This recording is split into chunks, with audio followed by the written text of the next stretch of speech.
Dirtle Magic! Hello and welcome back. You can follow our post on Twitter and Facebook at DirtleMTG to stay up to date on our latest videos and other posts, and you can join a more robust discussion about Casual Commander at our blog, thedicebag.blog. Please don't forget to like, subscribe, and share this content to help the channel and the blog grow. Another way you can support the channel, though, is through our affiliate links in the description below. If you're looking for single sealed product or gaming accessories to protect all of that glory, please consider clicking the links in the description. Now, grab some spells, it's time to dirtle. Hello. Today we travel high into the mountains to visit with Kumano Master Yamabushi. The treacherous terrain hides the Obzedat Ghost Council, Lonis the Cryptozoologist, and Zareth. I win the die roll and start the game with a snow mountain. Obzedat has Emeria the Sky Rune come into play. Lonis starts the game off with a Lityar the Mirror Lake. That's followed by a Mox Opal. An Ice Tunnel comes into play for the Zareth player. To me, I play another Snow Mountain. I cast Illusionist Bracers and pass the turn. The Obzedat drops a Swamp. Lonis drops a Snow Forest on their turn, and then casts Lightning Greaves. To Zareth's turn, and they drop a Reliquary Tower. They then cast Sabo's Web, which keeps lands from untapping if they have an ability other than a mana ability.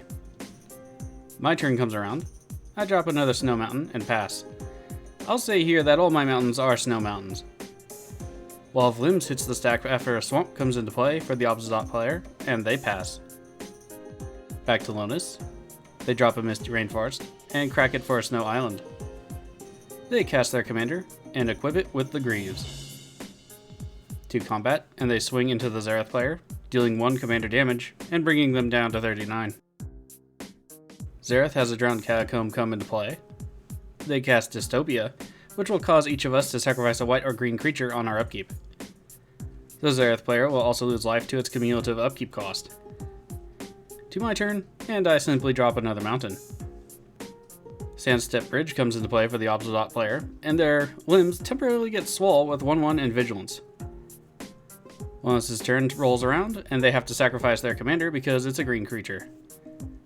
A forest comes into play, and they pass. Zareth has Dystopia trigger on their turn, and the Lonis player responds with Beast Within against Sabo's Web. It gets destroyed and gives the Zareth player a 3/3 Beast, which is probably sacrificed to Dystopia.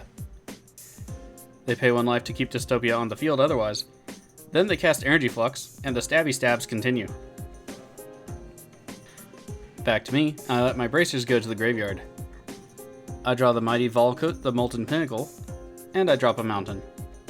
I cast my commander, Kumano Master Yamabushi, and pass.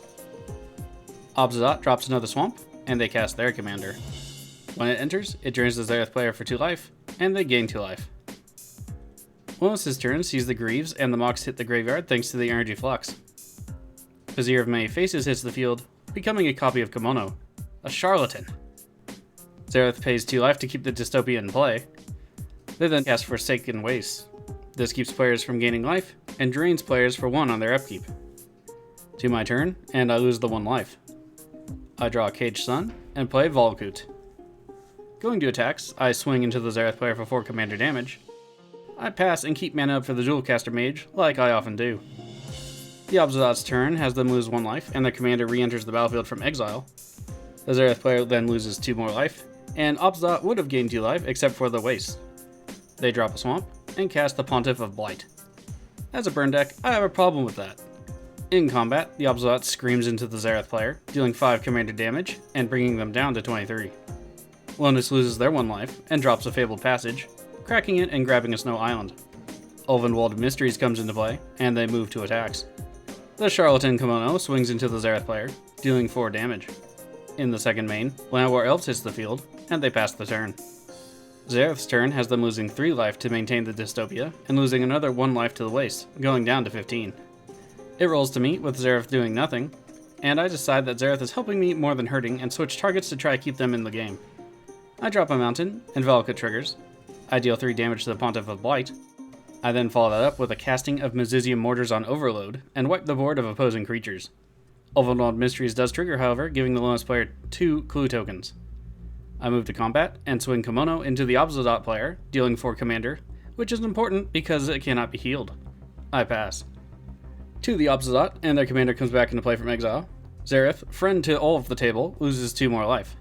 Another swamp hits the field, and the Obzedat player casts Exquisite Blood. I groan, and then Temerate hits the field. They move to combat and swing their commander into Zareth again. The Zareth player responds with Aether Spouts, bouncing the Ghost Council back to their owner's hand. At the end of turn, Lonis sacrifices a clue to draw a card, creating a human soldier token in the process. Moving to Lonis' turn proper, they sacrifice another clue on the upkeep, gaining another card and creating another token. A Sol Ring then comes down, followed by a Sylvan Library. Zareth's turn has them losing 5 life, dropping them to 8, but it keeps Dystopia in play. Dark Ritual is then cast, and with that mana, they summon Tergrid, the God of Fright. Yay! They then cast Feed the Swarm, destroying the Temerate, losing another 2 life. Rolling on over to me, I gain a Mind Stone. I drop another mountain, and target the Tergrid for 3 damage. The Zareth player ends up disconnecting for reasons unknown at this junction.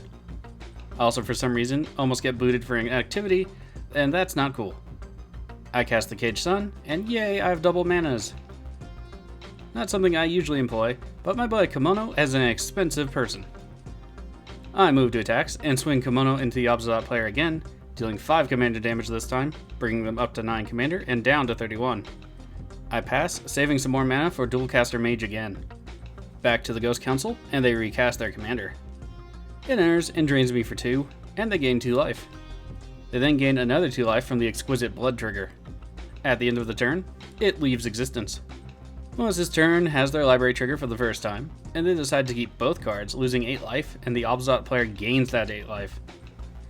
Lonis goes down to 29, and the Obzedat player up to 43. Root Out is cast to destroy the Exquisite Blood, and in response I cast the Dualcaster Mage to copy it. I send the copy over to the library to limit Lonis' card selection, and both enchantments go down when the stack empties. They recast their commander, and then cast Oro, Titan of Nature's Wrath. It comes into play, dies, and then they gain 3 life, draw a card, and gain a clue token. Moving to attacks, they swing their soldier token into the Obzedat player, dealing only 1 damage. My turn brings a Spawn of Thraxes. I cast the Mind Stone, and follow that up with the Dragon. When it enters, I deal 7 damage to the Lonis player. With my remaining mana, I sacrifice the Mind Stone for a card, which happens to be the Wandering Archaic, and move to combat.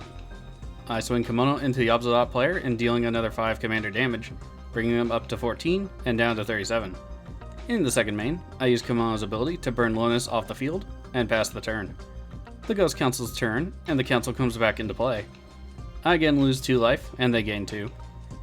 Much mana is tapped, and then it's funneled into a Debt to the Deathless, with each of their opponents losing 10 life. I go down to 23, and Lonis goes down to 15. In combat, the Council swings into the Lonis player, dealing 5 and bringing them down to 10. Lonis' turn begins with the escape of the Titan of Nature's Wrath. Life is gained, and a card is drawn. The Great Hedge then comes down, which could represent a problem with its abundant abilities. A clue is sacrificed for card draw, and another soldier token is made. At the end of the turn, I sacrifice my own clue to draw a card. To my turn, and I drop a mountain. Velvet triggers, I deal 3 damage to the Lonis player to bring them back to 10. I cast the Wandering Archaic, and move to combat. I swing Kumano into the Obzedat player as usual, and pass. Obzedat's turn, and they drain me and gain again.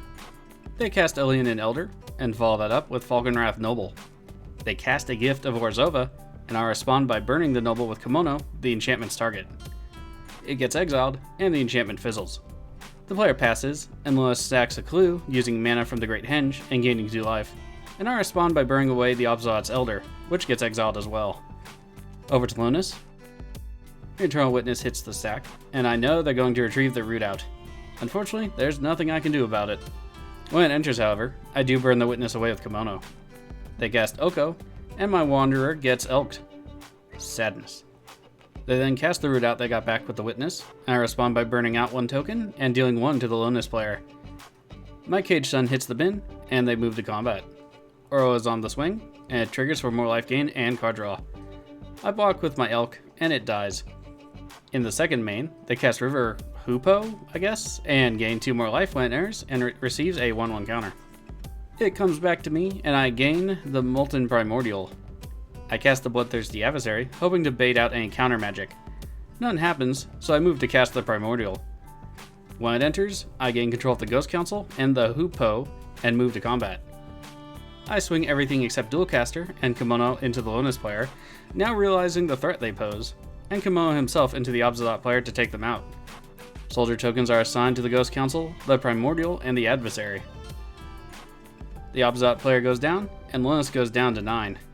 I pass, hoping to finish the game in the next turn. To the Lonis player, and a Snow Island comes into play. They cast Sandworm Convergence, and my dreams of victory are dashed since my dragon won't be able to attack. I feel that damage is necessary, and now they have an extra blocker. Convergence is a very good card. Wave Sifter hits the stack, and they gain 2 life, and make 2 new clue tokens.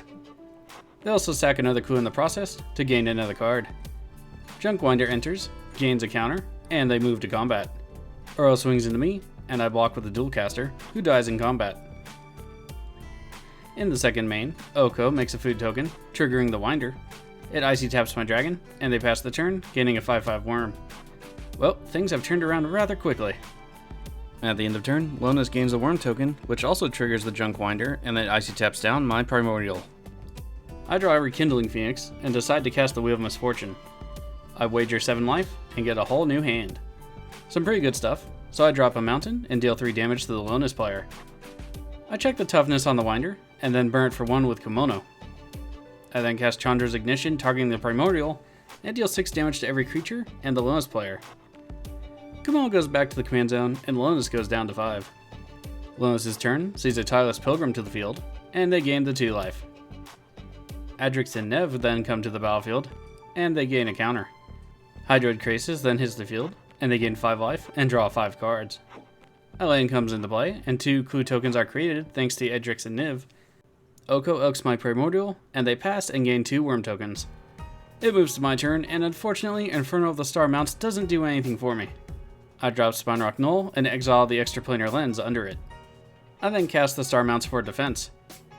I cast and equip the Greaves to protect it, and then cast Goring Spotlight. I pass, hoping against hope for a Chaos Warp.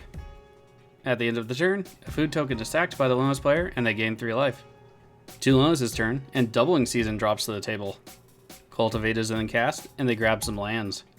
Tireless Pilgrim triggers once for each land that comes into play, and then for the land that they play afterward, and they create 8 total clue tokens. Oko is activated to make a food token, which turns into 4. They then cast Second Harvest, and let's just say they have enough tokens of everything. They then cast Graph Mole, and follow that up with Mirage Mirror. They move to combat, and swing everything able at me. I assign blocks to where I'll live with only 1 life. In the second main, they sack some treasures and bring back Oro, and their life total goes past where I can burn them down. They also gain a number of triggers, and cast a number of other spells. Moving to my turn, I cast the Basilisk Collar. I then cast the Vishino Heretic, and equip the collar to it once it's in play. Greaves gets equipped to it as well, and I cast Ketis because why not? I move to my second main, and activate the Heretic to blow up the Henge. Unfortunately, the Henge dying has the Heretic deal no damage, and I gain no life. Seems to be bugged. Sweet. I pass the turn. Lonis' turn has a land come into play on their turn, and all the triggers happen again. They move to combat, and I'm swarmed to death and go down. Ketis gets to live though. He's a good little lizard familiar. Good game to my opponents. I think I failed to recognize the life gain potential of the Lonis deck, and it led to my eventual defeat. However, I think a major part of the victory was that Sandworm Convergence. It's a great card and can wreck any strategy with flying. I don't see it very often, but I would definitely recommend it. I'll see you next time for some more casual Commander gameplay here on Dirtle Magic. Until then, stay safe out there.